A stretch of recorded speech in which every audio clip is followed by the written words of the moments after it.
മാലേഗാവ് സ്ഫോടന കേസിൽ 7 പ്രതികളെയും വെറുതെ വിട്ട് മുംബൈയിലെ പ്രത്യേക NIA കോടതി. പ്രതികൾക്കെതിരെ തെളിവില്ലെന്നും അന്വേഷണത്തിൽ പിഴവുണ്ടായെന്നും കോടതി വ്യക്തമാക്കി.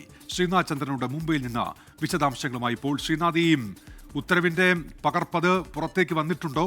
എന്തൊക്കെ നിരീക്ഷണങ്ങളോടെയാണ് ഇവരെ വെറുതെ വിട്ടിരിക്കുന്നത് ശ്രീനാഥ്?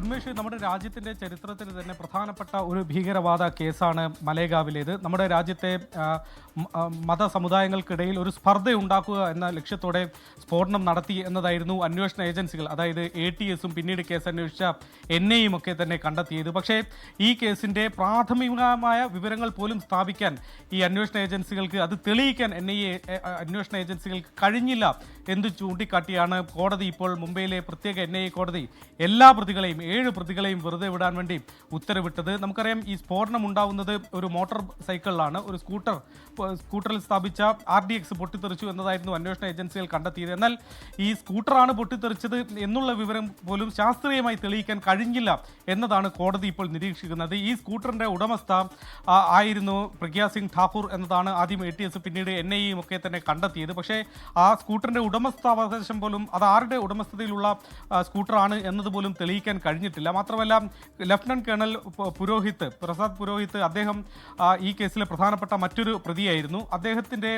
അദ്ദേഹം ബോംബ് എത്തിച്ച് നൽകിയത് അദ്ദേഹമാണ്, സ്ഫോടക വസ്തുക്കൾ എത്തിച്ച് നൽകിയത് അദ്ദേഹമാണ്, അത് പിന്നീട് ബോംബാക്കി മാറ്റുന്നതുമൊക്കെ അദ്ദേഹമാണ് എന്നതായിരുന്നു അന്വേഷണ ഏജൻസികൾ കണ്ടെത്തിയത്. പക്ഷേ ഇതിനൊന്നും തന്നെ ഒരു തെളിവുമില്ല എന്നതുകൂടി ഇപ്പോൾ കോടതി നിരീക്ഷിക്കുകയാണ്. അങ്ങനെ ഈ കേസുമായി ബന്ധപ്പെട്ട് അതിൻ്റെ അടിസ്ഥാനപരമായ കാര്യങ്ങൾ പോലും കോടതിയിൽ നിലനിൽക്കുന്നില്ല. കേസ് അമ്പാടെ അന്വേഷണ ഏജൻസി കോടതിയിൽ പരാജയപ്പെട്ടു പോയി എന്നതാണ് ഈ കേസിൻ്റെ സവിശേഷത. ഏതായാലും ഈ കോടതിയിൽ ഈ വിധി കേട്ടതിന് ശേഷം ഈ കേസിലെ പ്രധാനപ്പെട്ട ഒന്നാം പ്രതിയായ പ്രഗ്യാ സിംഗ് ഠാക്കൂറിൻ്റെ പ്രതികരണം നമ്മൾ കണ്ടതാണ്. അവർ പറയുന്നത് ഇത് തൻ്റെ വിജയമല്ല, ഇത് ഹിന്ദുത്വത്തിൻ്റെ വിജയമാണ് എന്നതാണ് അവർ പറയുന്നത്. അല്പസമയം മുമ്പ് മഹാരാഷ്ട്ര മുഖ്യമന്ത്രി ദേവേന്ദ്ര ഫട്നാവിസിൻ്റെ പ്രതികരണം കൂടി വന്നിട്ടുണ്ട്. ഈ സാഫ്രോൺ ടെറർ, അതായത് ഈ കാവി ഭീകരത എന്നത് ഒരു കാലത്തും ഉണ്ടായിട്ടില്ല, അതൊരിക്കലും ഉണ്ടാകില്ല എന്നതാണ് അദ്ദേഹം ഇപ്പോൾ ട്വീറ്റ് ചെയ്തിരിക്കുന്നത്. അതായത് ഈ കേസുമായി ബന്ധപ്പെട്ട് ഇനി സംസ്ഥാന സർക്കാർ ഏതെങ്കിലും തരത്തിലൊരു അപ്പീലിലേക്കോ മറ്റോ പോകാനുള്ള സാധ്യതയില്ല എന്നതാണ് അദ്ദേഹത്തിൻ്റെ പ്രതികരണങ്ങളിൽ നിന്ന് വായിക്കാൻ വേണ്ടി കഴിയുന്നത്. നമുക്കറിയാം, നമ്മുടെ രാജ്യത്തെ രാഷ്ട്രീയ മണ്ഡലത്തിൽ പോലും കാവി ഭീകരത എന്നതോ ഹിന്ദുത്വ തീവ്രവാദം എന്ന തുടങ്ങിയ വാക്കുകളൊക്കെ കേട്ടു തുടങ്ങുന്നത് യഥാർത്ഥത്തിൽ മലേഗാവ് സ്ഫോടന കേസിന് പിന്നാലെയാണ്.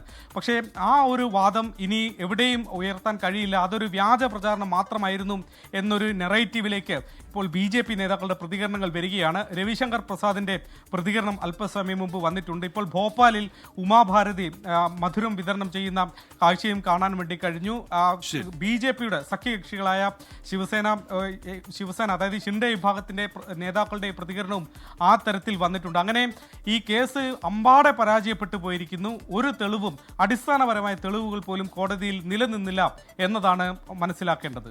ശ്രീനാഥ് ചന്ദ്രനാണ് മുംബൈയിൽ നിന്ന് വാർത്തയുടെ വിശദാംശങ്ങൾ നൽകിയത്.